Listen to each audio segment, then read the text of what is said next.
Beginning with new councillor business, Councillor Wilbur. You I was have a gonna report. Thank you. You want to comment at all, or you just have it? A little bit. It's all there for everyone to see, and really it's only lengthy because all of you guys were out doing something else, so I was the one to call upon. I did enjoy the meeting with the president and vice president of P&G, and Kevin was there as well, and it was nice to hear from them and hear what their plans were now that Mike Bernier's the MLA. So they will be promoting a manager from within, but they'll also be bringing a construction manager from the Northwest, so it'll be a new family, sounds like, in town. And even though AltaGas has bought out their shares, it's still business as usual, and they're moving forward, so and they're excited about moving into their new facility. So it was nice to have a chat with them. The class from Frank Ross really enjoyed coming here, so we actually set up chambers like it was a council meeting, and they all participated, and they were a little shocked to find out they couldn't all vote at the end, that only the people sitting in certain chairs could. So there was some pressure from the gallery on those people, but they got it was grade 5-6. So they did get a good understanding of what we do. Other than that, we all, participated in the transportation plan tours and stuff at some level. So that was interesting to actually walk around with the group and realize what people who have accessibility issues, what their concerns were within the community. So it was a real eye-widening opener for me. So that was interesting.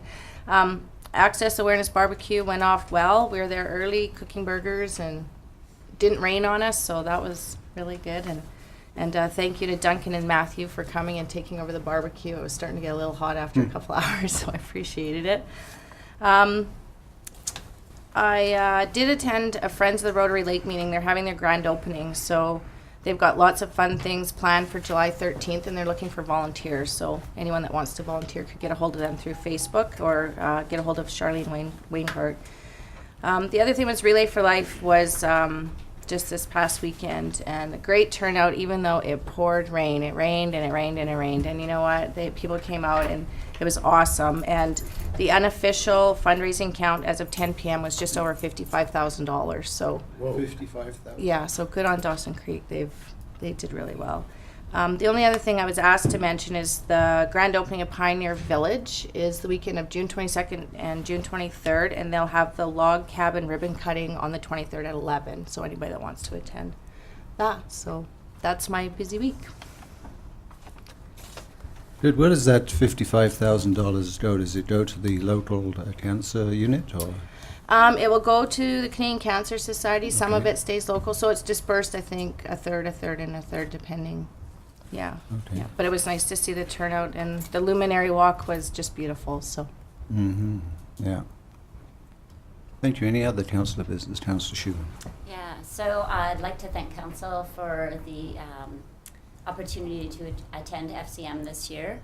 It was in Vancouver, and it was interesting. I wish I'd signed up for some of the study tours. Generally, I don't, because I don't want to miss out on any of the workshops. And found this year I could have probably enjoyed some of the study tours a little more than the workshops. But it was a really great conference, and we met lots of people from around the country. And it's always fun to get out there and talk up the South Peace, talk up Dawson Creek. So thank you for that. Councillor Melkerson. Good morning, Mr. Chair. I also attended FCM recently, and I hope to report on it properly in the near future. The only other note that I've got here is congratulations to the grad class of 2013, and yeah, that's about it. Thank you. Moving on to the minutes, then, can I have a motion for the adoption of the minutes of the regular meeting of Council May the 27th, 2013. Councillor Wilbur, seconded by Councillor McFadden. Any discussion? Hearing none, can I have a motion to adopt them? All those in favour? Carried. Business arising, there's none, right, Jim? None that I'm aware of, Your Worship. Right. Moving on to correspondence, there's a letter from Tim Bennett. Read the traffic pattern on 89th Avenue. Councillor Schumann. I wonder if we could just forward this on to our transportation plan. Seems appropriate, I think. So I would move Make that we as a forward motion. it. Yeah. Councillor Schumann moves that we forward it to the Transportation Master Plan Study, seconded by Councillor McFadden. Any discussion? I think it's a good idea. All those in favour? Carried. A petition from Grace Louts, re a bus shelter needed by the west corner of the bargain shop. Similar motion perhaps? I don't know. So moved. Okay, that we pass it on to the Transportation Master Plan. Seconded. Councillor Malcolmson. Is that appropriate, Jim? Certainly, Your Worship. Okay. All those in favour? I Carried. Yes, go ahead. I have one sir. question, if you don't mind. I was just, is there any background why a bus stop wouldn't be there, or? No? Yes, through Your Worship, there was a bus stop there. Mm-hmm. It wasn't a shelter, it was a bench. There, I shouldn't say, there's still a bus stop there, but there was Yeah, a, yeah. there was never a shelter, there was a bench. Council received a petition from downtown business asking for the removal of the bench. That would have been a couple of years ago, because of its use for vagrants, basically. And council removed the bench at that time. Okay, Cool. thank you. Sir, Moving on then, because we've already voted on that, unless, Councillor Schumann, you... I was just going to say circumstances downtown have changed a little bit. Certain venues not being there any longer, so it might be a different situation now. Okay. Next item is a letter from Stephanie Peters, Community Development Coordinator for the City of Fort St. John, read the 2013 Energy Conference, October the 1st to the 3rd, 2013, in the City of Fort St. John. What's the Council's disposition about this request? Councillor Schumann. Through you to Jim, do we generally sponsor this in some form or another? Through Your Worship, we have a reciprocal arrangement, and so the last time there was, the energy conference was in Fort St. John, we provided a $5,000 sponsorship. But the last time the energy conference was here, they provided a $10,000 sponsorship back to us. So Wow. the ball's been batted over the net to us now, and it's up to you how you'd like to return it. Councillor I Schumann. should say also, there's a separate budget for oil and gas activities in your 2013 budget. That's where we would assume you would draw this from rather than from sponsorships. Yeah. Councillor Schumann. So through you to Shelley, that was going to be my question, what our envelope is for such a sponsorship. Like, would we have $10,000 to sponsor the event? Through your worship, in the oil and gas PR relations budget line, there's $25,500 available.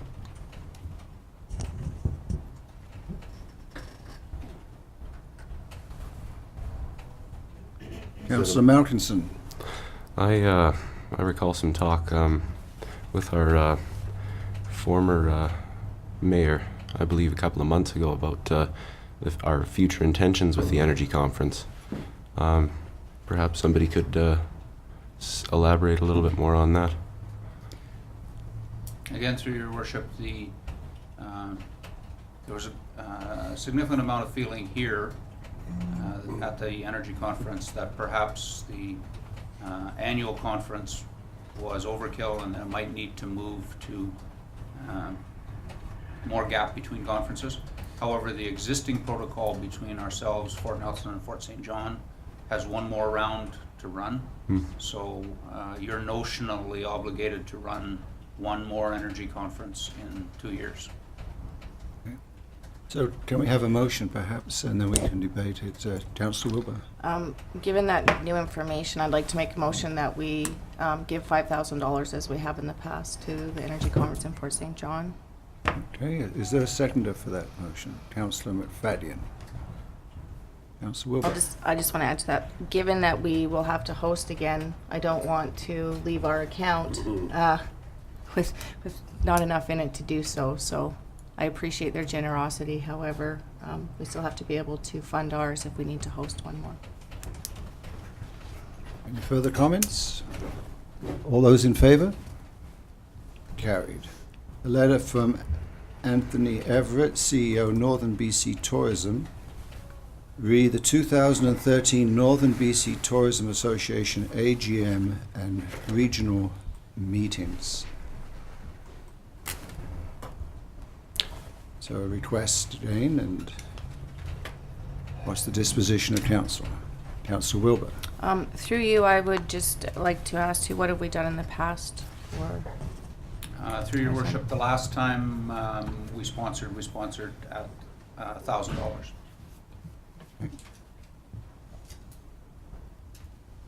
Someone prepared to make a motion or I decline believe the also there opportunity? is $1,000 in the sponsorship, remaining in the sponsorship budget.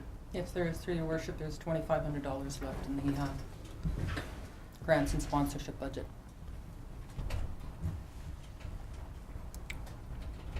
Councillor Schumann. I would move that we sponsor the Northern BC Tourism AGM and conference for $1,000. Do we have to specify which meeting, Jim? Through your worship, we have not in the past. Oh, We've allowed them to choose what event the $1,000 would be okay. directed to. It usually goes to a luncheon. And but presumably we'll go to the Fort St. John. Yes, it would go to the Fort St. Each region is responsible for funding their Right, own regional yeah. event. I'll second the motion. Okay, seconded. All those in favour? All those in favour? Again, 1, 2, 3. Carried. Terry's Okay. sleeping. No, he's deep in thought there. I noticed Yeah. it. That's it. I was Terry's not in pondering, you favor were. of Yes, that's it. right. So- I was pondering. It's good to ponder. Pondering. A letter from the Aboriginal Family Services Dawson Creek Powwow Committee. I'll have to claim a conflict. Oh, do you? Okay. A request to use the NAR parking lot on June the 29th, 2013 to hold a fundraising barbecue for the 3rd annual Dawson Creek Competition Powwow. Councillor McFadden? I would make a motion that we grant the request as they've asked for it. Is there a seconder?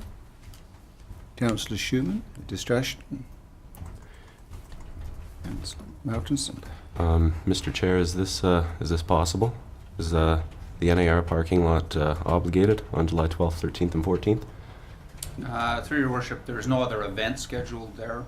The space needed for the barbecue will diminish the space available for passing tourists to put their motorhomes and that sort of thing.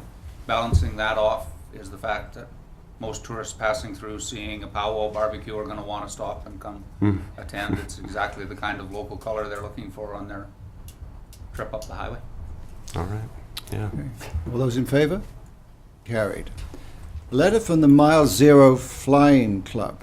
The request for special occasion permit for the Canadian Owners and Pilots Association AGM, June the 21st to 23rd.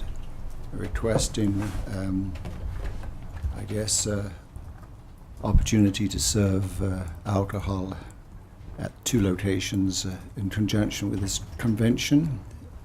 Councillor McFadden making a motion. I would make the motion that we agree and grant the request for the permit. Seconded. Councillor Alkinson, discussion? Yes, Councillor Alkinson. I attended the most recent, I think, COPA committee meeting. I think it was on Thursday of last week, and these gentlemen were concerned about the time constraints involved with the permitting, and they were very. It weighed very heavily on them that they get this process completed as soon as possible. So, I was wondering how possible it was to get our affirmation out to this group. Yep. Through your worship, they'll have it today. The process still requires RCMP. Once city permission has been granted, it still has to go through the RCMP as the local representative of the liquor licensing. And because it's a first-time request, there may or may not be more process layered on. The liquor inspector from Fort St. John may or may not want to look over this particular application because it's a first-time request. I don't know. Okay, Not in control of that process. right on. Any other questions? And it just sort of came up colloquially. I thought I would bring it up here because of its, because it was, sort of related to the topic.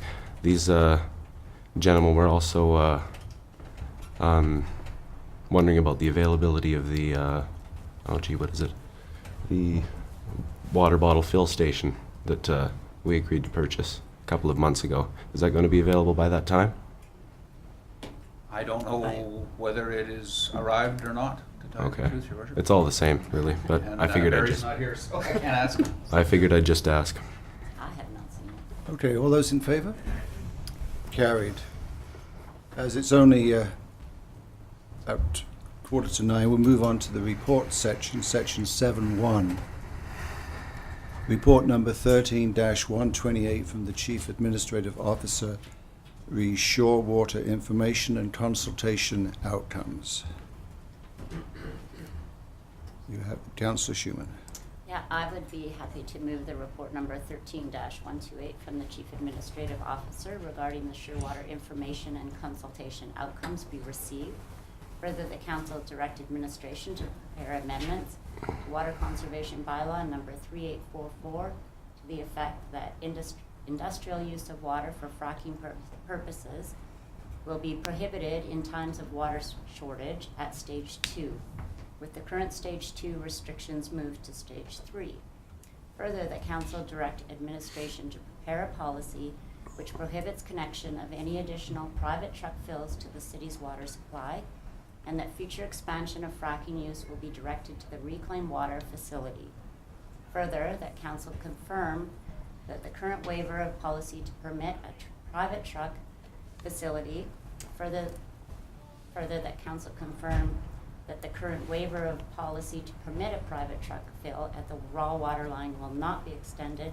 And finally, that Council refer the decision on whether to move forward on the engineering for a pipeline to a water source to the June 24th meeting to allow Council to consider fiscal gap information to be presented June 19th, 2013. Is there a seconder for that? Councillor Wilbur. Discussion. Councillor McFadden. I don't think I can agree at this point with the motion. I think the entire report needs to go on the diary until such time as we've had a greater opportunity to explore it and discuss it and ponder, I guess is the word, on the implications of what we would be agreeing to today if we were to pass this today. So I won't be supporting the motion the way it's laid out today. I think it should go on the diary. Councillor Schumann. Yeah, so I'll be supporting this. I think it was very clear from our citizens with regard to the industrial use of our potable water, and I think this moves to address some of that. Councillor Markinson. The opportunity to communicate and explore, as Mr. McFadden has Councillor McFadden has mentioned, sort of seems a little bit appealing to me as I sit right now. I do have in front of me a little bit of a manifesto that I intended to recite, but certainly a little more conversation might be appropriate as well. So I would be willing to second a motion if Councillor McFadden was in favor to maybe table this decision to the next meeting.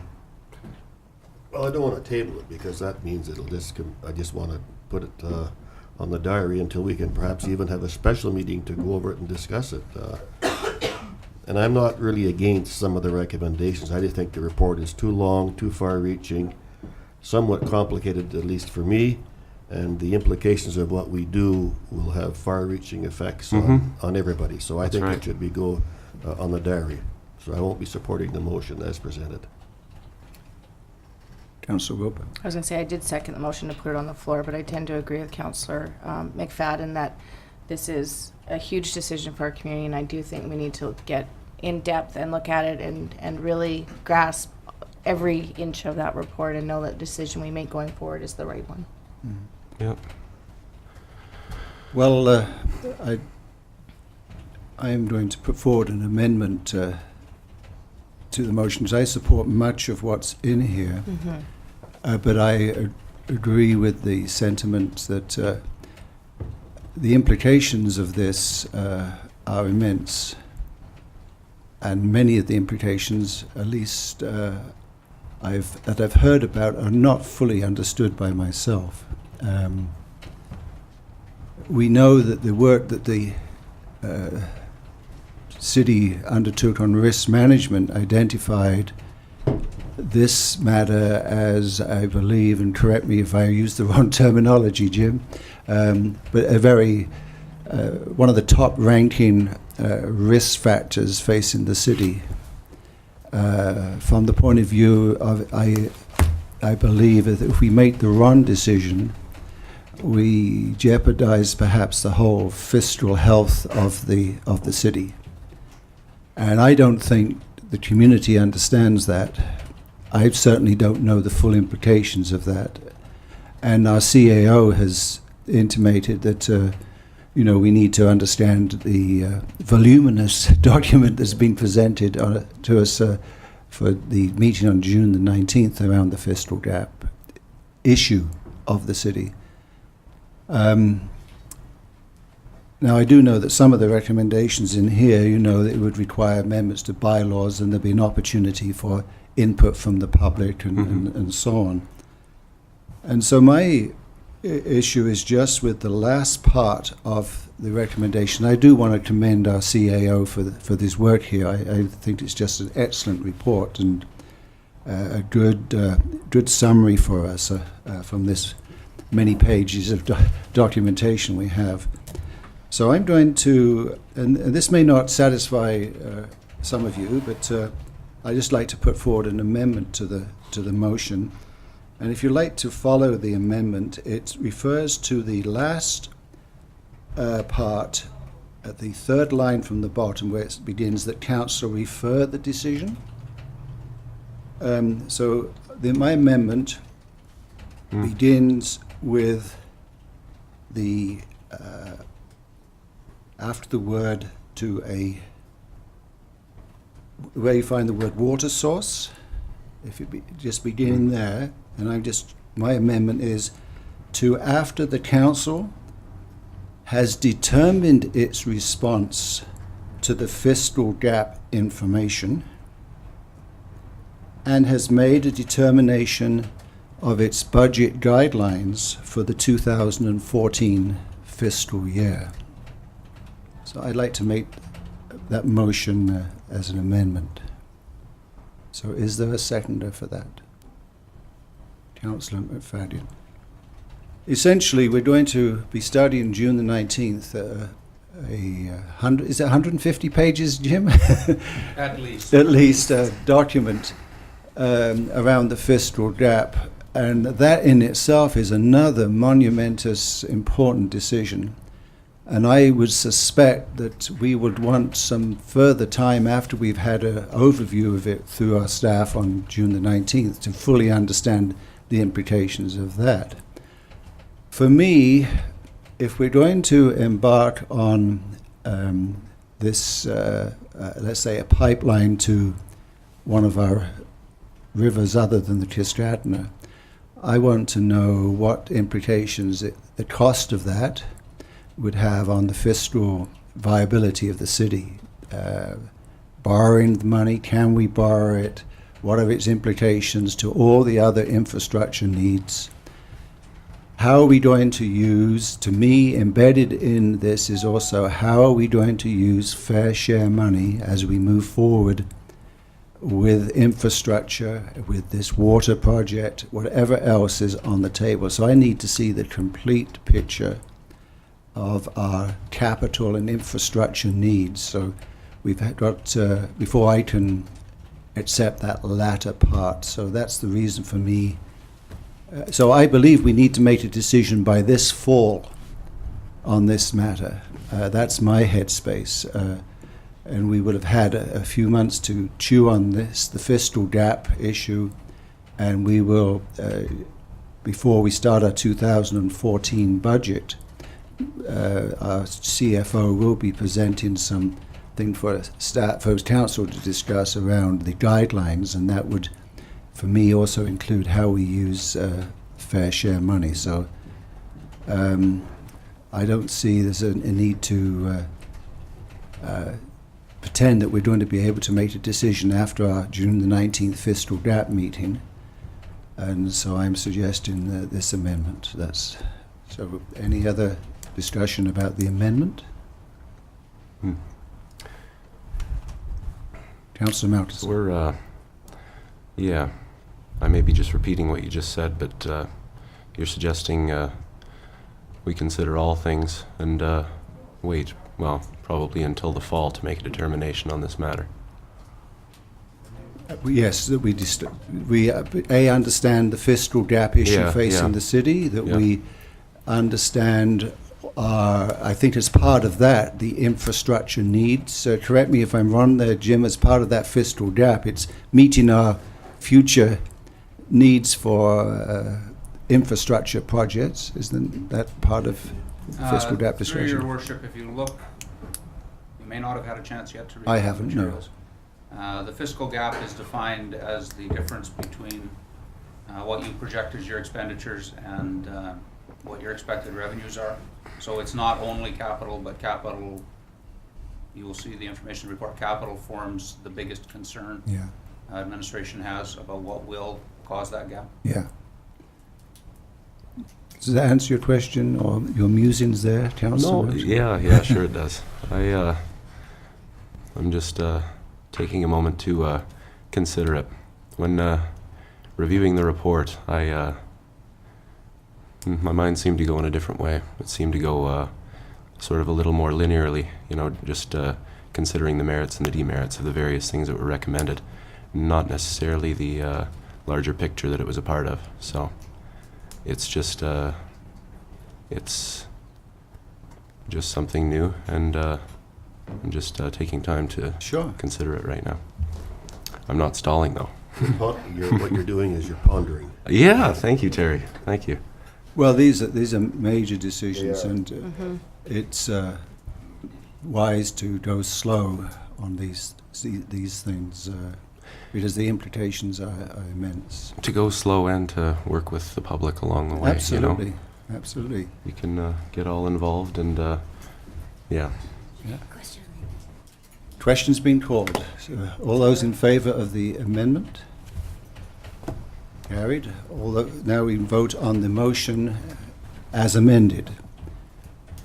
And we have a motion to put to the vote the motion as amended.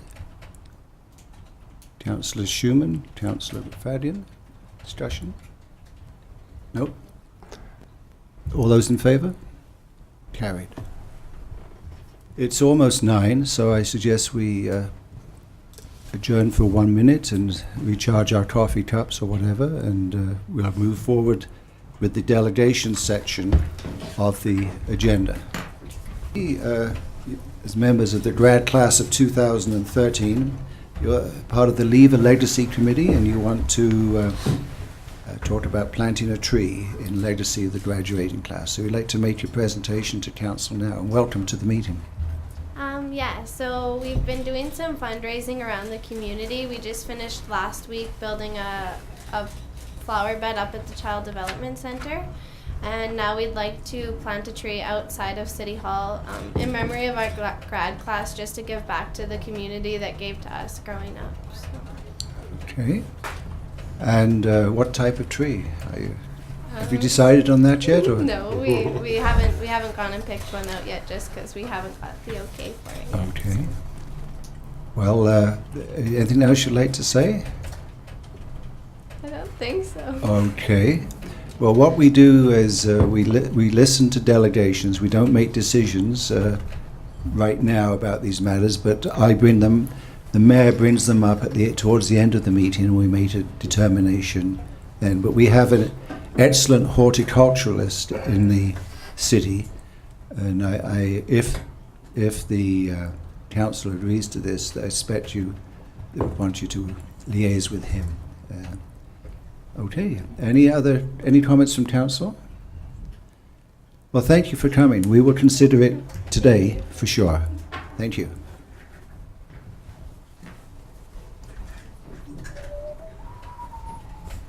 Is Michael Marr here? Through your worship, he does not appear to be here. We're phoning the store to see if he's coming. Okay. But maybe this is the time to take a break and set up that PowerPoint. Well, let's get prepared for the Encana presentation. So don't go too far away. Brian will give us a presentation shortly. Welcome Brian and Rod. And sorry, I've forgotten your name again. Ashland to our meeting. And you'd like to say a few words. You want to use the PowerPoint, so we're all yours. Okay, I'd like to introduce Rod Krotlacher. He's a surface land team lead from Calgary. Ashlyn Rayberry is surface land coordinator as well in Calgary. We're going to talk a little bit about our 10 to 35 location. There is a scheduled hearing on it the 18th with the Peace River Regional District, but being that the concerns initially came from the city of Dawson Creek, we thought it'd be best that we come and talk to you guys while we had a chance ahead of the rest of the Peace River Regional District. That way, if there is concerns, we can hopefully address them here this morning, and if not, make sure that we got the answers for the 18th. So with that, I'll turn it over to Rod and Ashlyn to kind of go through a bit of a PowerPoint presentation talking about this site. Okay, thanks, Brian. Yeah, we wanted to show you folks probably what amounts to about half a dozen slides here, and we can speak to any questions that might arise from them. Just give a little perspective further to what Brian has indicated. So with that, Ashlyn, if you get to the first slide, please.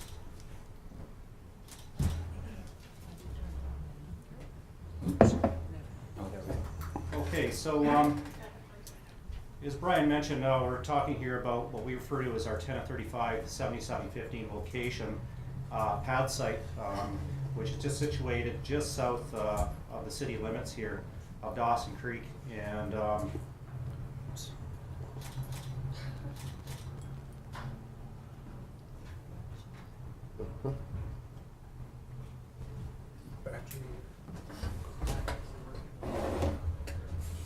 Yeah, like if I push it, then might have a delay.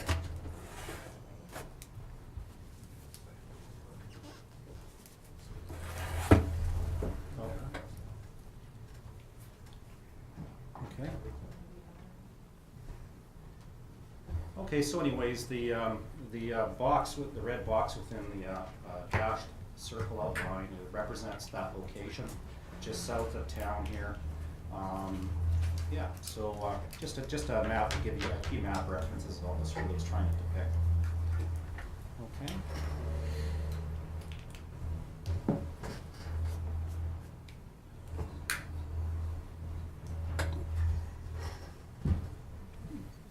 So where does that look? Up at Lozel's farm? No, it's see what the airport is. Yeah.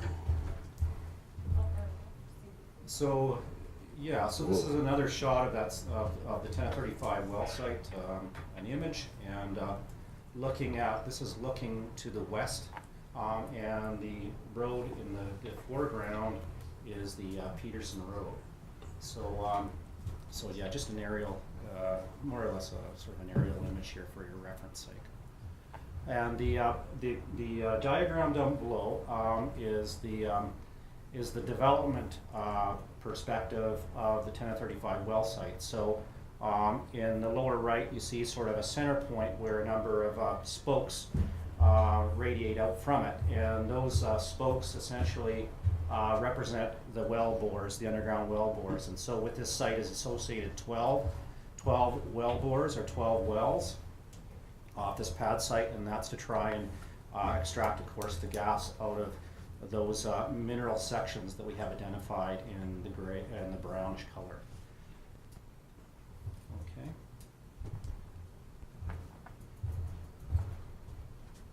Brian, just a quick question. How deep are those spokes? They're down about 3,000, 4,000? The wells are down about 2,500 meters, and then each of those lakes is anywhere between 2.5 and up to about 3.5 kilometers long. Thank you.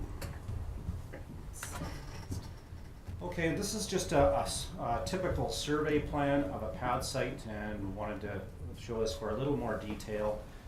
So we have the road access and well site outlined in gray, and the road access, for those that are a little more familiar with the area, comes off the 206 road just to the north, and then so the access following into the well site, and the well site being or the pad site being the box, and planned for 12 well bores. 2 of which were completed about a year ago, 3 more of which were just recently drilled and completed in the winter months here, and with more to come in 2015, and probably about 4 in 2015, and the last few wells to complete the 12 sometime after that, not entirely yet scheduled. In terms of the size of the well site, pad site dimension is roughly about 170 by 190 meters, representing about 3.3 hectares in size. Okay, carry on, Ashland.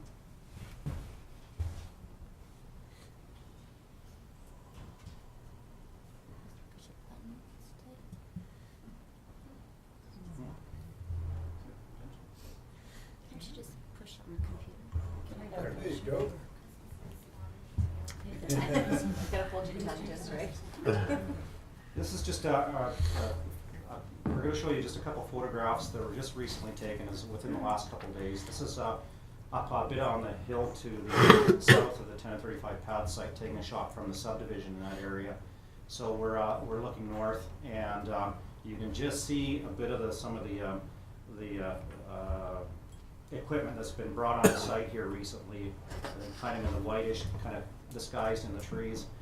And just wanted to show you sort of some perspectives here in terms of what the pad site looks like from a distance, and a couple perspectives for those that may not be as familiar with it. So that's looking north, and yeah, that's it. It's in there.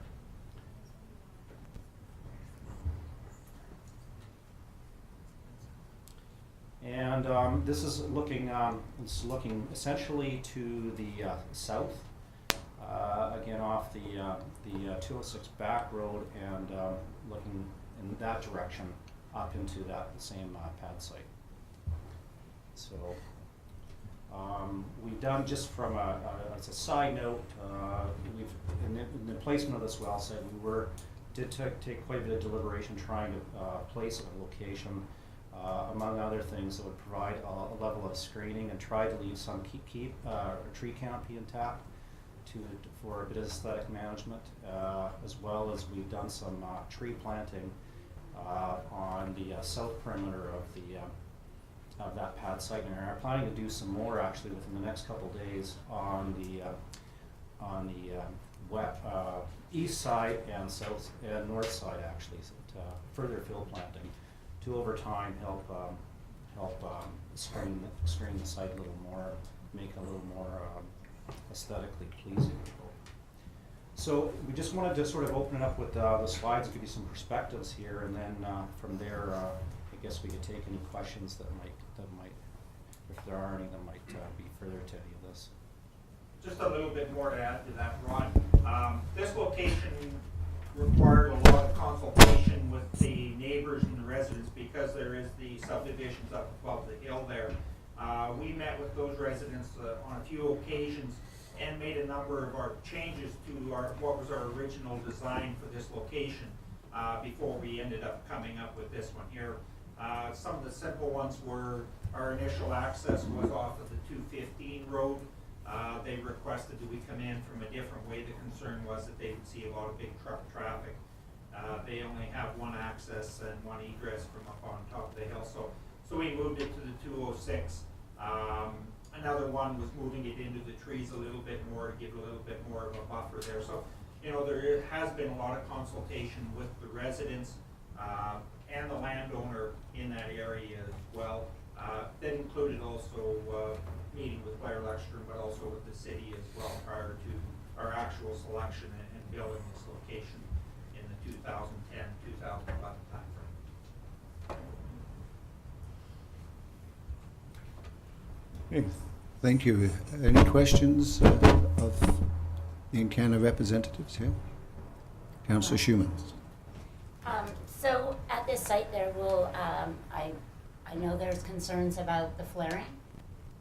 Will there be flaring? Is there opportunity to pipe away that waste gas instead of flaring, or what's the deal with that? I'll touch on that in a minute. Brian can add in as necessary, but essentially we have pipeline that we can tie in directly for any well bores that we want to bring online. So we do what refer is inline testing or inline completion. So, and that in combination with the fracking type or the completions type that we do, which is what we refer as slip water fracking.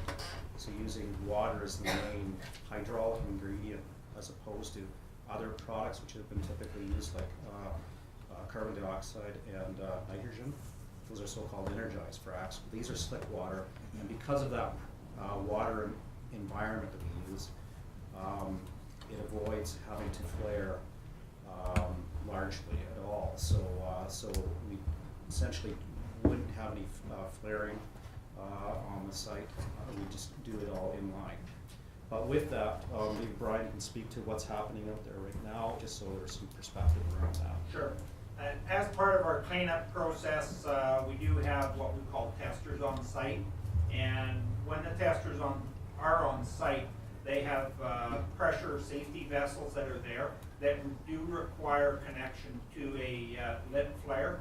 So presently, right now, there is 2 lit flares on that site, but there's very minimal amount of gas going in. Everything we can, we want to put it down the pipeline as an easy way of figuring it. If we can sell it, why not sell it rather than flare? So for us, that's definitely our preferred method, and that's the inline testing that Rod talked about. Just because of some turnarounds, plant turnarounds, we've got the testers are still on site doing what we call a warm-up period with the wells. And in the next couple of days, those vessels and test equipment will be moving on. And then there is no lit flare on this location. The only thing that's there is what we call a maintenance stack, that should we need to do some maintenance, depressure facilities on site that would be used at that point. So normally there will be no flare there and no flaring at this site. Thank you. Councillor McFadden. Brian, is there any sour gas concerns in this particular well? No, these wells that we've drilled on this location are sweet wells, so there's no continuous sour gas at that site. Thank you. Councillor Malkinson. What sort of a response, if any, did you receive at the public hearing that was held? The public hearing is actually on the 18th. I'm sorry. I thought you'd already had it. Okay, well, just to that point, I must admit to being a little confused. I received some phone calls from actually rural residents, and then I read about a meeting at the regional district, and Gary Loisel was cited in a newspaper article. Is that a different? The way people were talking to me, I thought that all that meeting and comments were related to this site, but I'm sensing it's a different site or a different project. It's not related to this well as far as we know. Any of the work that we've done, like I said, we worked a lot with the neighbors on this location prior to drilling this, and this was all done and approved back in 2010, 2011. I think Gary's concern may have been addressed to some future land sales. that were posted.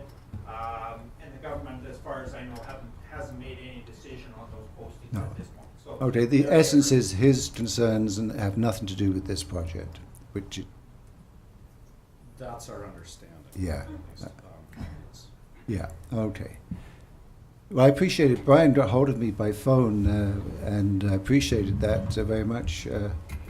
And much of my concerns were alleviated by the fact, A, that it was sweet gas, not sour gas, because I was concerned about evacuation planning, and then the Councillor Schumann raised the concern about flaring. So I have real concerns about long-term flaring, and but that's a separate issue, and this doesn't relate here. So if there's no further questions or comments, again, I thank Kiana for being proactive and coming here, and the concerns, I think, have been dealt with, so we thank you very much. And thank you for your support of the community and all the things that good things you do for us. Thank you. Just if I could add one more point. All of our complaints or any complaints we receive about this location or any of our locations, we do track them. The only complaints that we had a couple dust complaints on the roads that we utilize in the 206, 217. But we had one lighting complaint about a light that was shining more up the hill. So a resident called us, and we the next day had the lights turned down. And so that's the only complaints we've received from the residents that have come in to us. Good. Well, thank you very much. Thank you. So we'll get sorted out for continuing our meeting. Delegation isn't able to be here, so under Mayor's business, we'll consider the request. So Jim, I'm operating blind here because my computer crashed, so what's the next item on the agenda? The next item, Your Worship, would be the report from the corporate administrator regarding pay rates for election officials. Yes, okay, so you people, the rest of you have the report before you. I have read it. Can we have a motion and then a seconder, and then we'll discuss it? Okay, Councillor Schumann. Councillor Wilbur, sorry. I'll make the motion that report number 13-130 from the Director of Corporate Administration be received. Further, that the wording regarding the rate of pay for the presiding election officer be changed from $250 flat rate plus $20 for each hour worked on a voting day to $250 flat rate plus $20 an hour. Seconder? Councillor Schumann. Discussion. What's It's pretty reasonable. Councillor McFadden? What's the difference? Just I'll tell them. more days than voting day they get paid for this? Is that? Yes, through Your There's a lot Worship, of the current wording doesn't pay the individual for hours they work prior to the election day. And because it's the mobile poll, there is a certain amount of hours spent prior to voting day. So those are uncompensated at the moment. Councillor Wilbur? I was going to say it's quite a job. There's a lot of hours that have to be put into it, so the person doing it should be compensated, I believe. Any other comments? All those in favour? Carried. The next item is report number 13-129 from the Director of Infrastructure and Sustainable Development Air Quality Monitoring. Councillor Schumann. Yeah, I'd move that report number 13-129 from the Director of Infrastructure and Sustainable Development regarding 2012 air quality monitoring be received for information. Seconder? Councillor Wilbur.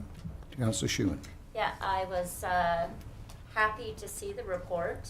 I don't know when was the last time I seen a report, but this, you know, sort of quells the fears that we might have air quality issues in the area, and I was happy to see the report. Councillor McFadden. Just wondering if we could have a bit of a background from staff on what, for the public, what have been the results of the past air monitoring. I think Councillor Schumann is quite correct. It's a concern of the folks out there. I think you just give us a bit of background on what's happened to date. Yes, Your Worship, I'll kick that over to Kevin.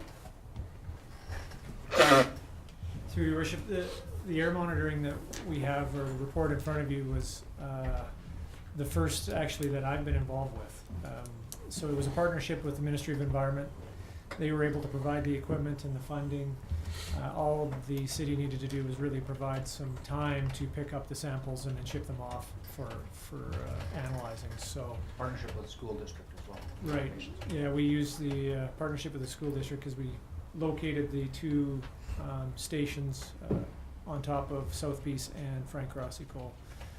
So yeah, so again, looking back, don't obviously have that history, but what we did see within the year's worth of monitoring, that there was no levels indicated above, their standards. So all good news. Yeah, that's sort of what I wanted to get out for the public, that everything's fine so far, so. Well, I think it's important, and do correct me, Jim, if I'm wrong here, but I don't think I am. These monitoring stations just deal with particulate, That is correct, Your Worship. dust, sawdust, things like that. Is not monitoring gases whatever they might be, benzene or what have you. But there is a separate study is being commissioned around those issues, around the health issues associated with Through Northern Health, we understand. through Northern Health, yeah. So this is particulate matter, which is good to know. I mean, I don't wish to take away from the importance of that, but I don't want the public to be confused that this is monitoring the byproducts from flaring, and for those residents who are downwind of flaring, this is not monitoring that. That's correct. But anyway, it's good news, and thank you for the report. You bet. And so we've had a motion. Can we To receive to it. receive? Seconded was Councillor McFadden, I think. All those in favour? Carried. Report number 13-132 from the Director of Infrastructure and Sustainable Development, Redevelopment, Variance Permit Application, Inland Motor Holdings Limited, Jim Inkster, 2021 89th Avenue. Councillor Schumann. I'd move the report number 13-132 from the Director of Infrastructure and Sustainable Development regarding the development variance permit number 13-02 for Inland Motor Holdings Limited, requesting the minimum setback for the principal building reduced from 5.5 meters to 1.9 meters in the front and from 7.5 meters to 2.5 meters in the rear at 2021 89th Avenue be received, and further that the development variance permit number 13-02 be denied on the basis that the building footprint is inappropriate for this parcel. Okay, is there a seconder for the motion? Let's discuss it. Councillor Malkinson seconded it. Put it on the floor, thank you. Councillor Wilbur. I would like to make amendment, but I'll talk about it first. Given the looking at the blueprint of this building, some of the concerns were a deck being built. There is a deck in the plans. I don't think it was recognized originally, but is now that the deck is already there, and that the farthest point of the building is actually 8 feet from the gas easement. So a lot of work has gone into designing this home for this piece of property. That I'm through you, Your Worship, I don't think that the Inksters have ever been cited for encroaching on any property. I don't think they have a history of that. I don't see that they should bear the burden of other people somewhere in the city encroaching. I know it's happened, but I don't see that this is the case with this property. And also within the design, it's a low maintenance, no lawn, basically no water required, and the backyard really truly is the view. And so this home has been specially designed for this lot.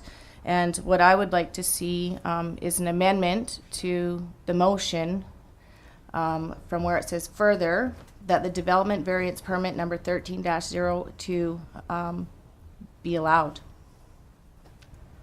That's not an amendment. Is that not an amendment if it's denied, or how do I do that? Absolutely. Make a whole new motion? Your Worship, Sorry. this would be wouldn't be an amendment because it's No, contrary. contrary Okay. to If the, Oh, that sorry. is- So- If that is council's will, it would be best to defeat the motion. Okay. one motion And then make a replace it new with one. motion? Yeah. Sorry. You're not, it's like you're not tuning the motion. You're just. I'm trying to change it, which is really completely what I want to changing do. it. Yeah. So bear with me. Okay. So is there, I think you've made some statements there about this property being sort of custom designed to fit on the this proposed resident being custom designed to fit on the property. To fit this property. And that the sun deck is built in, and that. So I'd like to pass it to Jim for comments to what you've said there. Certainly, Your Worship. So, to begin with, the reason for setbacks in your zoning bylaw, there's really three reasons. The first is to preserve space between neighbors.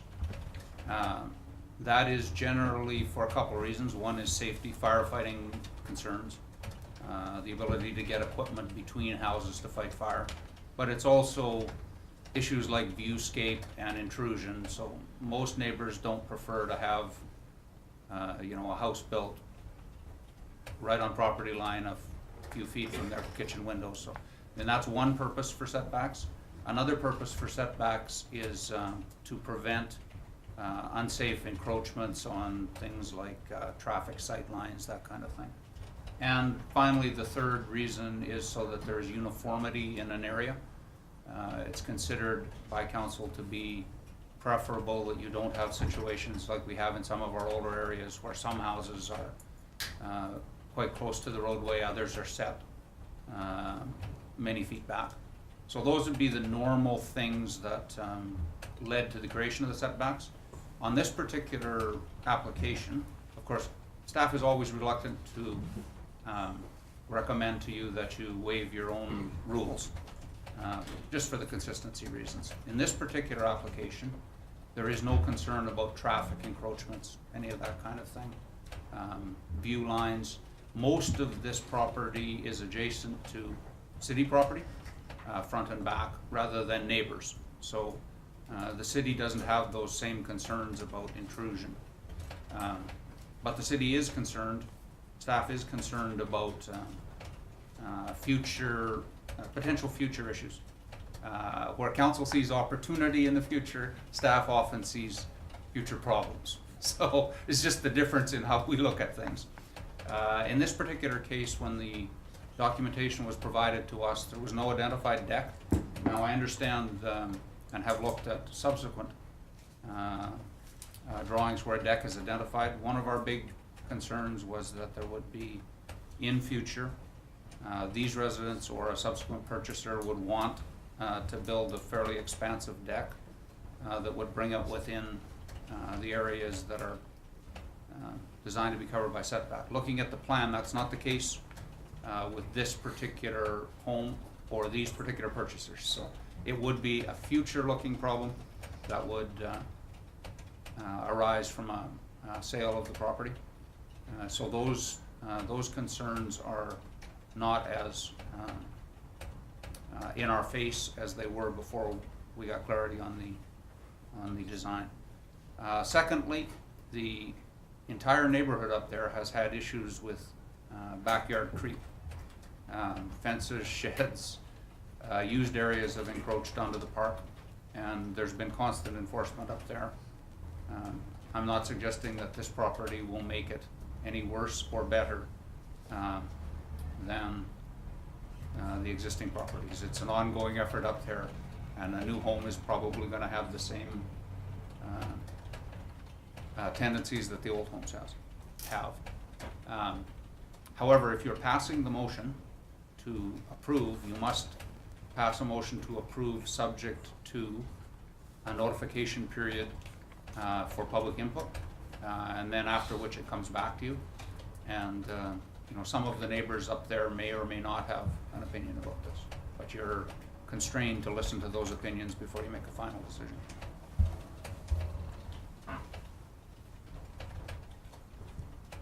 Any comments to Any questions, reaction to what's been shared with us, Councillor Wilbur? I don't know if anyone else has gone up and looked at the property, but it really is a unique piece of property. It's not your typical square lot. It's, it does have a beautiful view. The plans for the home, the entire wall facing the deck is glass. So I don't myself see a potential in the future that someone's going to want to lose that view. This is a specially designed home. It's very unique. And I just don't see a problem. And unlike other developers that have come afterwards and said, oops, I made a mistake and now I need a variance permit, these people are coming forward and saying this is what we would like to do. And I really think it's going to be an addition to that neighborhood, and I think it's going to be quite the home to go and see within our community. So Okay. that's how I feel about it. I have a question, Jim. Is there no mechanism? Again, I'm just giving you my understanding first. That one of the staff's concerns is that should this home be sold, that a purchaser might want to add a more conventional deck. Is that right? And extend to the property line. If my assumption, what you said, is correct, is there not a means of preventing that? Yes, Your Worship. The staff recommendation is based along the lines that you have these regulations for a purpose, that if you vary them, then you vary the future opportunity as well, so that the future owners are more constrained, and so there's more likelihood you would have to say no in future, which may be controversial, and it's always easier to say no up front. Yeah. Regardless of which, as I say, that's staff perspective, that into the future bad things will happen, and council tends to believe that into the future good things will happen, and that's why it's council's decision.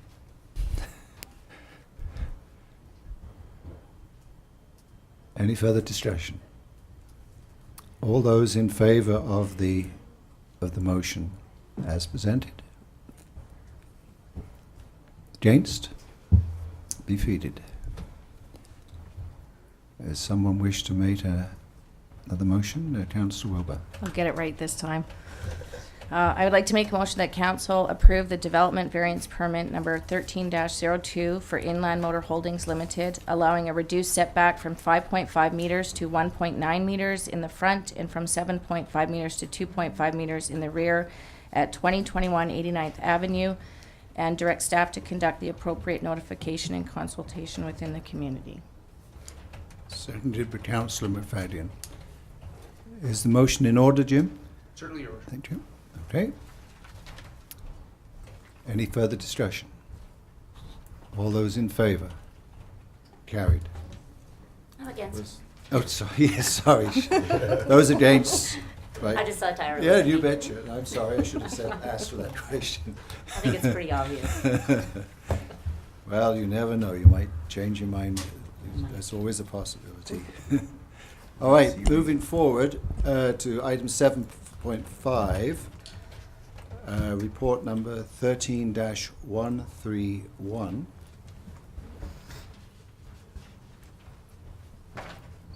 From the Deputy Chief Financial Officer, read the 2012 Statement of Financial Information. So we have a report. Councillor Schumann. Councillor Wilbur. I keep calling you Schumann, sorry. To both of you. It's because I'm growing my hair out, sorry. Yeah. I will make the motion that report number 13-131 from the Deputy Chief Financial Officer regarding the 2012 Statement of Financial Information be received. Further, that council approve the City of Dawson Creek's 2012 Statement of Financial Information. Is there a seconder for the motion? Councillor Malkinson. Discussion? All those in favour? Carried. Bylaws, none. Mayor's business. We had a request from the grad class for planting a tree at city property. Is there somebody who wish to make a motion so we can discuss that? Councillor Malcolmson? I move that council agree in principle to the grad class's request and permit the members of the interested party to work with staff to see a proper solution to this request. Just Is there a throwing it out seconder? there. Councillor McFadden? Discussion? Councillor Schumann? Yeah, it's really nice that they're thinking of doing something like this. It's pretty great. I hope they choose a tree with small roots that don't encroach upon anyone's property. But I'm sure that our horticulturalist, as you called him, would direct them in the best way. So it's good news. I like it. Councillor Wilbur? I do believe, and staff can correct me, but I believe some of the trees coming into City Hall are from past grad classes that were planted there. So it's nice to see that carried on, and I look forward to seeing a new tree out there. Okay, all those in favour? Carried. Now, Mike Marr was unable to attend, so perhaps Want me to raise it? our CAO could pretend he's Mike Marr and present, if you can, and present what you think he would have asked of council. I know. what Well, you'd through ask your for. worship, Mike and I go back a long way, but I'm not sure that I can personally. The request here is for parking in the field to the east of the Lakota Agriplex on June 15th and 16th. And there's no conflict with an event either at Encana Event Center or at Lakota Event Center, so staff would recommend that you approve that request. Councillor Schumann. Yeah, so I'd make a motion that we allow the Slow Pitch League to have their camping behind Lakota Agriplex for June 15th and 16th for their annual league tournament. Seconder? Councillor Wilbur, discussion? All those in favour? Carried. Don't, yes, Councillor Marcus. I don't mean to interrupt if you had something you wanted to. No, there's something that our CAO wishes to share. So, Sure. Okay. So, Jim, over to you. That matter you want to bring before Through council. your worship, you will have seen the email out that the senior staff, myself and the department heads are attending the Local Government Management Association conference this week in Kelowna. I'll be leaving right after the council meeting. Most of the staff will. And that means that the acting CAO will be Duncan Redfern. And this is an important learning experience for Duncan. So I would not want council to take it easy on Duncan. Oh, you're gone. He won't learn anything if you do that. So please feel free to make his life as much hell as you possibly can while the staff is over. Pretty nice. So, how many days is he going to be given this test? He will be acting CAO from noon today until Friday at about 5 o'clock. So we've got lots of opportunity. You have many opportunities. Okay. Good. Well, thank you very much. Councillor Malcolmson. Mr. This is Chair. under Mayor's business. Yes, it is. Okay. I'm not sure of a more appropriate time to bring it up, so I figured I'd just bring it up now. Regarding item 7.1, the water consultation, I believe that Councillor McFadden and possibly myself were under the impression that this whole decision was, this entire decision was being referred to the outcome of the fiscal gap process, which included the prohibition of fresh water for fracking. So I suppose in the interests of, well, considering that, I don't think that we have discussed, I don't think we've discussed it healthily or enough, and I think that we ought to rediscuss it. I move that we reconsider or reopen the item. You'd like to council to reconsider the motion it made earlier Yeah. in the yeah. meeting? Councillor McFadden? I think the question is, what did we agree to do part of it and only put part of it forward, or did we put the entire report on the diary for future consideration? That's what I was. Yeah. Yeah, well, for clarification, I'm quite clear in my own mind what we did, so I'll give you, we approved the recommendation as presented, which would see a revision to the bylaw. The work would begin on revising the bylaw around the stages at which industry, where does industry get cut off, and that there'll be no further linkages to the for water hauling to our system, no extension of raw water usage by people. The only thing that we put off was the beginning the engineering and all, sending out a request for proposal, which would then lead to the engineering studies, et cetera, with the pipeline. So everything in the report, in the recommendation, would go forward with the exception of the work on the pipeline. Does that jibe with your?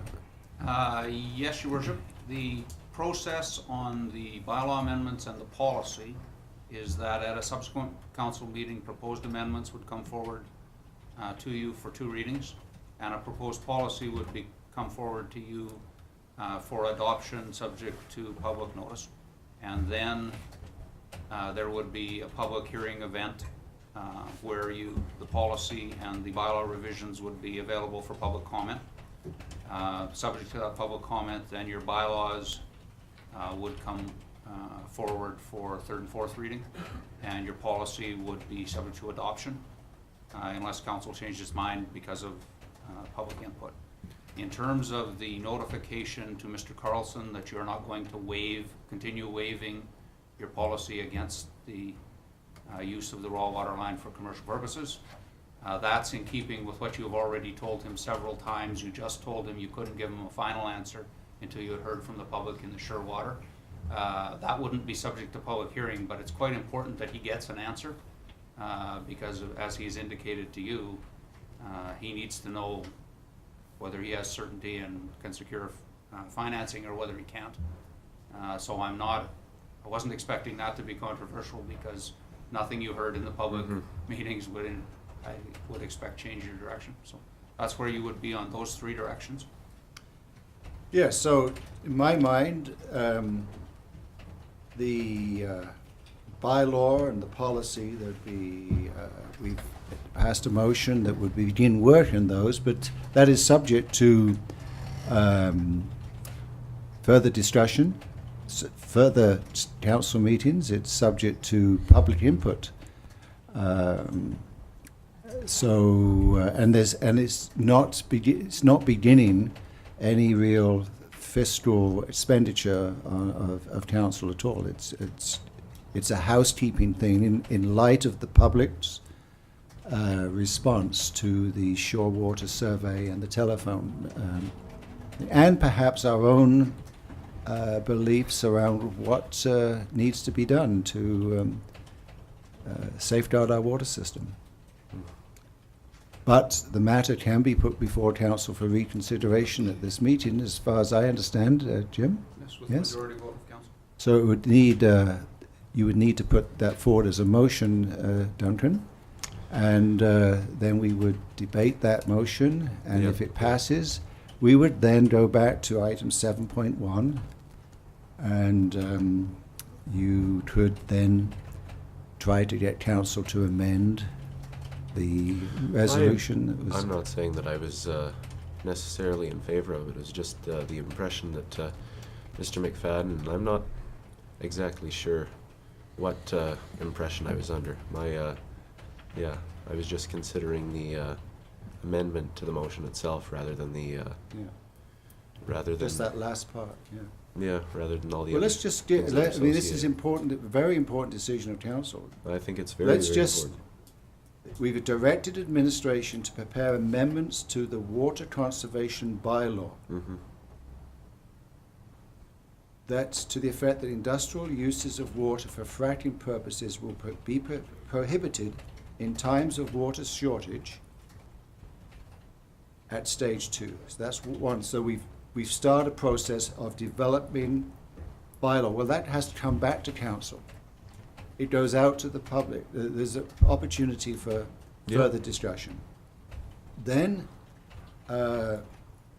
council directs administration to prepare a policy which prohibits connection of any additional private truck fills to the city's water supply. So that again, a policy goes out to the public, and there's opportunity for discussion. And then and that future expansion of fracking use will be directed to the reclaimed water facility. So the key word there is future expansion. And further, the council confirmed that the current waiver of policy to permit the private truck fill in the raw water line will not be extended. As our CAOs, we've talked about that and the person's been, that's not really a new, that's just an affirmation of what we've already been discussing. Mhm. So then the last part was to do with the pipeline, and that is what we amended. Mhm. Councillor McFadden.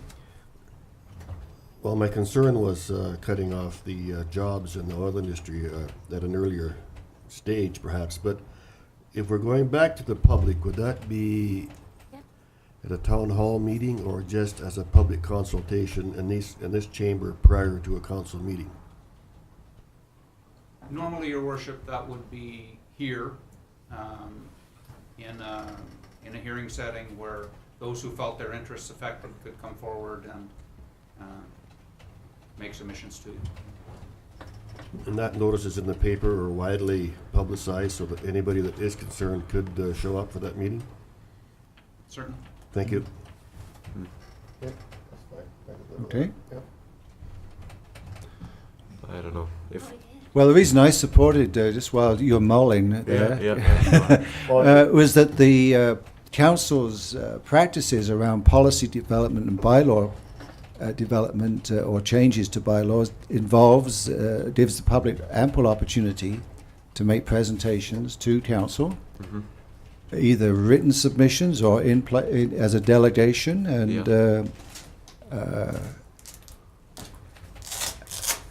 and you know, when you think about this moving around industrial use, you need to read I'm sure you have read, I'm sorry, but I said that. No. What I mean to say is you need to reflect on what I thought was the good news contained in the report around the use of the Bear Hole Lake. But that water, when released, must be to deal with the drought situation and as it impacts the residents of the city of Dawson Creek. It cannot be used for industrial purposes. That to me is a critical part of that shore water, the report, the information that Jim has received through Kevin's meetings. Do you want to expand on that, Jim? Because I thought that was kind of a good news thing. Through Your Worship, it's tremendously good news that first the Bear Hole release was so successful.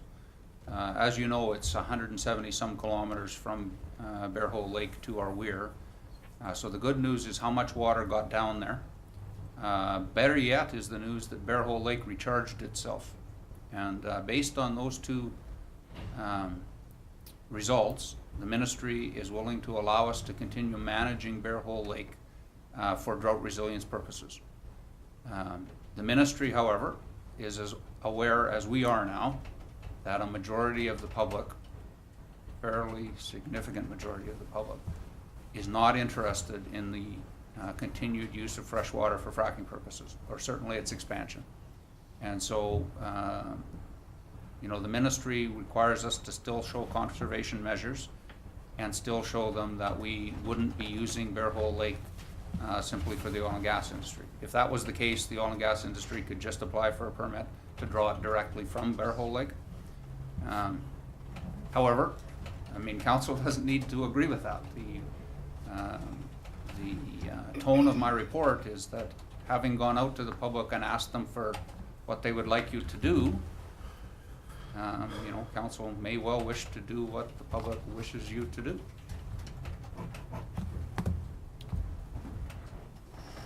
But I may, not wanting to put words in your mouth, my understanding is that this management of the Bear Hole Lake in times of drought, releasing water is would be under city's control. But part of all that understanding is that it would be for city use, not selling to some other party. Through your worship, it would, firstly, yes, no further permitting is going to be required, at least for the moment, to use Bear Hole Lake. Obviously, it has to continue to be monitored to demonstrate that the results from the first year can be replicated. And secondly, that water is for all use. What is not palatable is for expanded industry use. So that's the totality of the recommendations in the report. Mr. Ortman is of the belief that that body of water, Bear Hole Lake, will serve as a reservoir in a very similar fashion to the reservoirs that you had proposed for construction much closer to town. In that it provides you with basically a year's cushion against drought.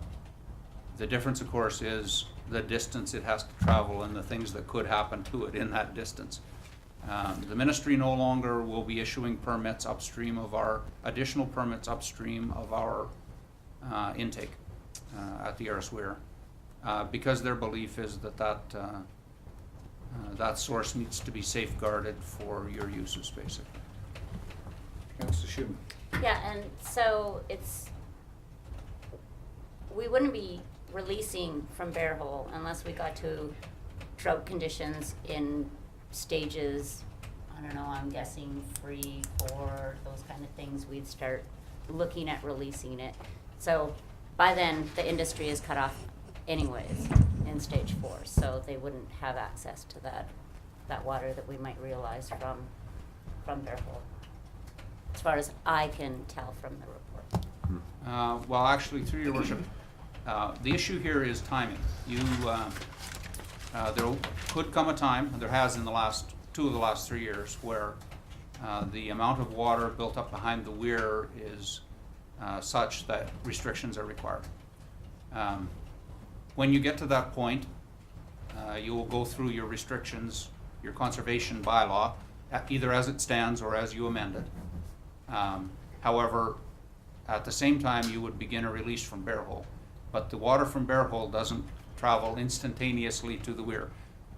There could well be a period of time where you were on conservation measures beyond stage 1. However, Mr. Ortman's belief is, if you are diligent about this, that the first year of drought would not actually result in any restrictions over stage 1. That you would have to have consecutive years of drought before that Bear Hole use wouldn't prevent the requirement for restrictions generally. That's at existing uses. That's why there are recommendations also about not enhancing the use of fresh water for fracking, that direct all future expansion to the reclaimed, which is not being used now because you haven't taken the steps to require it. Yes, so my impression, again, from the report and discussion with our CAO is that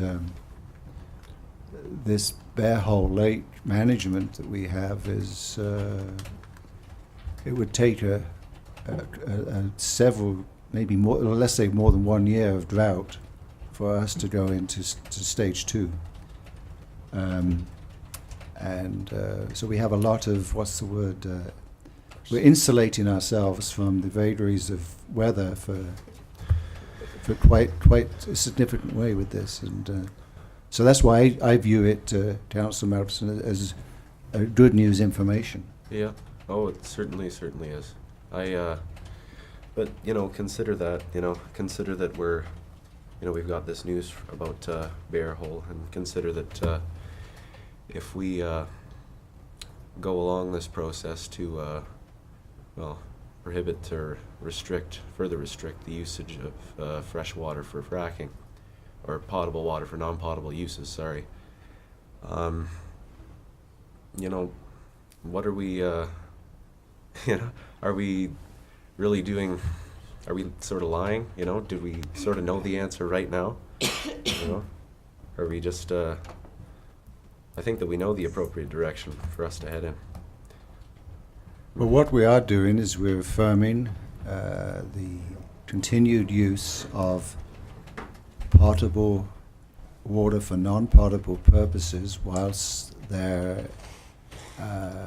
we're able to provide the citizens of this community with water beyond stage one. Stage one happens automatically. Yes, It's a conservation That's right. approach, which is fine by me and I'm sure for most people.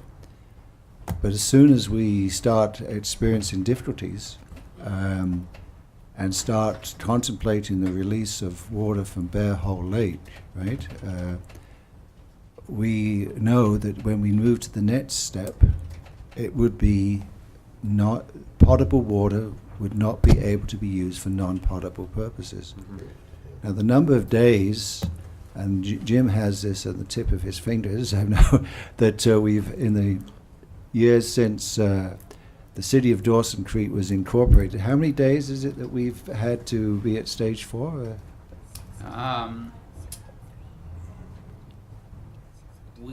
Keeping in mind that we only had a stage 4 basically in the last 5 or 6 years. Okay. In that time, there's been around 60 days. The issue of how secure the Kiskatna is has been a community issue apparently since you became a community. You were incorporated in 1961. In 1965, you received the first report you had commissioned on the security of the Kiskatna and the advisability or cost of going to another source. And of course that study recommended that the Kiskatna was sufficient for your purposes and that it was too costly to go to the Peace River and that you needed additional storage and that you should use your reclaimed sewage for industry purposes. That was in 1965. You had another study showing exactly the same thing in 1974, and another study showing exactly the same thing in 1997, and another study showing exactly the same thing in 2003, and now you are in 2013 receiving the same result. So, and the evidence is in your census. There's been about 18,000 days since your first report received in 1965. And on not one of those days has there been no water to drink, cook with, or bathe in. And in those 18,000 days, there has not been a single day where you've had a boil water advisory. Despite all of that, the community continues to wish you to go to another source. It has nothing to do with a fact-based look at the situation. It is perceptual. I was born and raised here. In 1961 or 64, I'd pedal my bike out to the Kiskatna River and walk across it in the summer and look at the little trickles and how dirty they were. And so does everybody else around here. That's a different matter than whether that little trickle is sufficient, whether it can be treated to your uses. It is sufficient, it can be treated to your uses, but when you walk across it, you think it can't. This is a matter that keeps coming up. It doesn't matter how many studies are received, it doesn't seem to affect the public perception in one bit. But the evidence is, you haven't been out of water once in those 18,000 days, and you're not gonna be out of water once in the next 18,000 either. So the important thing is, in addition to what Jim has shared, is that industry is not being cut off from water in this proposed amendment to bylaws and policies. No, that's right. Yeah, it's just when it would happen, And in those 60 days, the water haulers have found other sources of water. I'm sure they can do that again, but we are making some proposed changes, and there will be a lot of time for input, debate at future meetings, I'm sure. Yeah. Thank you. So can we move on? Absolutely. It's important to have these discussions rather than just steamrolling through. I think so too. Yeah. I wasn't really comfortable with the amount of discussion, and maybe just even talking about it a little bit more makes myself rest easier. Yeah, well, that's important. That's good. Well, let's move on to from Mayor's business to the diary item, and from one controversial topic to another, the Calvin Crook Center for the Arts update. I'll just bring future acting CAO, Mr. Redfern, up to talk. So this is We're being council's nice opportunity now. to give you a baptism I of guess some so. sort. I guess so. So brief update on the Calvin Crook Center. I'll start with the weeping tile. So with the rain, it has been delayed a little bit. It makes it difficult to work in the pit when it's full of water, and you have to worry about bank stability and the safety of workers down there. So through the last week, there's been very little done on the weeping tile. As if you've driven by, you may have noticed. I guess not maybe with the netting up, the Yeah, lead. That's I for can see. lead to dust control. So that's helping maintain our lead gold status. But so there hasn't been a lot that could be done last week. TELUS did come in and move their pole out of the way on the northwest corner, so that is great. Now we can tie into our sump pit on that corner and run our weeping tile as soon as conditions are dry enough to allow us to do that. Building is pretty much steamed. I think they have about a quarter left, steaming the old tar off, and they can put their peel and stick membrane on the wall, and they can get their weeping tile in and their drain rock and get it sealed back up again. So they're moving along, and as I noted there with the netting on the fence, they're taking their measures, whether it be water removal from the pit or watering down their pile when it's dry to maintain our lead status. So they're working hard at that.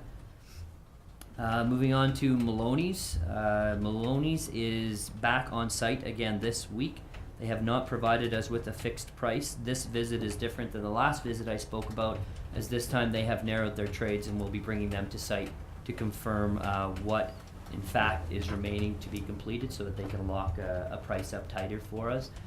We've asked them to spend a little more time on this and to bring the trades to site, so that that price is more accurate than one site visit. We didn't feel that was adequate, so they will be back up on Wednesday and Thursday with our project manager.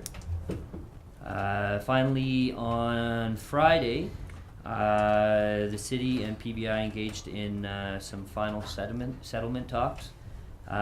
We have reached a final settlement pending council approval at the June 24th meeting. The information from that meeting will be provided to council in a closed meeting, Jim? In a closed meeting on the 24th. I will say that we had our team there, which involved our lawyer as well as architect and project manager, and PBI had their president and their project manager and lawyer also present, and this was to finalize their departure from the building, all payments, everything else, put it down into what we've seen before as a memorandum of understanding, but in an agreement to finalize their removal from the site and completion. They have received certificate of completion. They're not on site. However, this was to finalize the paperwork. And that is all I have. Unless there's any questions. Questions? Sounds good. Get her done. Councillor Wilbur.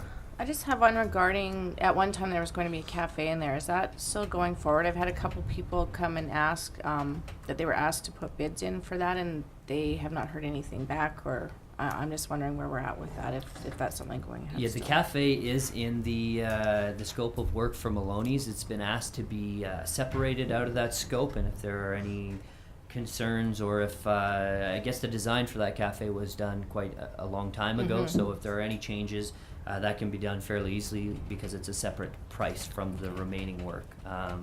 So it is in there, but until Maloney's gets in there, it's very difficult to determine what it's going to look like, or for a contractor, right? So they've kind of been left, I guess, a little bit. They were asked maybe up front, and now we're kind of waiting to see where the prices fall. Perfect, thank you. Any other questions? Councillor McFadden. Just a quick one. At one time, we were talking, I think, an August completion date. I'm thinking that's back now to probably September, October, is it, with the weather and... Until Maloney's gets their stipulated price, until they take their trades in there, which is happening Wednesday and Thursday, it's been very difficult for them to really nail down a date. I mean, they've thrown some dates out there, and ideally they'd be starting at the beginning of June. That's what we were looking for, but that hasn't happened. Obviously, they're back on site. They are doing their due diligence to find out exactly what's remaining, and this will help them with their scheduling to get those trades in line. But they haven't committed to a date. When we get the stipulated price, we'll get a date at that time from them. Thank you. Any other questions? Are we letting Duncan go so easily? Yes. We have a whole week. We have a whole week to work on that. Okay. Thanks, Duncan, for your work. Thank you very much. Moving on to the calendar, can I have a motion to have those items released? Councillor McFadden, seconded Councillor Malkinson. All those in favour? Carried. Strategic priorities chart. Jim? Through you, Your Worship, I would suggest a motion to remove the water security public meetings. The public meetings are over, and now you've moved on in your process, so I think that should come off the chart. Motion. Moved by Councillor Schumann, seconded Councillor Wilbur. All those in favour? Carried. Question and answer? Oh, I just... Oh, you got a... Oh, Just a sorry. question, I think, Yeah. for probably, I'm sorry, Your Worship. No, for- you- For Brenda, one of her goals here is KPAC expression of interest. What does that mean? Like a new contract with KPAC, or Finding out what we're doing with the property. Get rid of the old one. are you talking the old? You're talking the old property. Yeah, that's Oh. to deal with the existing property. Okay. Thank you. Well, it's June. Yes, right now, Duncan has advised me that we're doing a hazmat report on Okay. that building, so we need to have that completed before we can put out a. Yeah. So we'll have to delay that.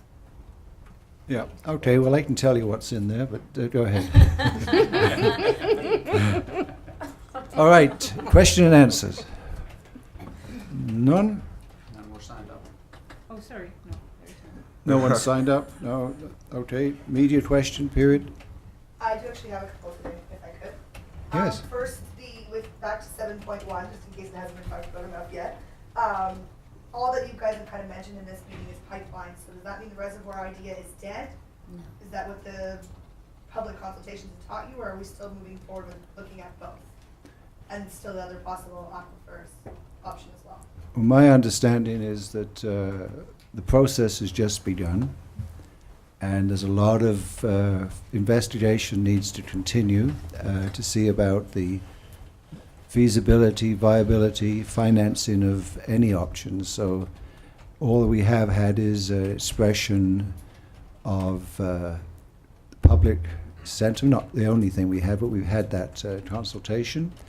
And we will be presumably reporting out to the public when we gather more information, but we understand certain things based upon the people who responded, and we're reflecting on that, but we need the implications of something, like a pipeline, as an example, or a reservoir. The implications and the costs and the financing need to be all looked at, because there's a personal view. I mean, I'm not going to look at building a house for $4 million if my annual income is $50,000 a year, right? We're not even going to engage an architect for that, but we need staff has some important reports to present. One is the fiscal gap. We have to process that. We have to do some long-term planning around infrastructure needs, and this is part of all those discussions. So discussions continue, and as I think Wayne Plennett, who facilitated the community meeting, stated, that there's a lot more process stuff that will be required as the future unfolds and as the community gets more information. As we get more information, we will share it, and this is a major decision, and we need to.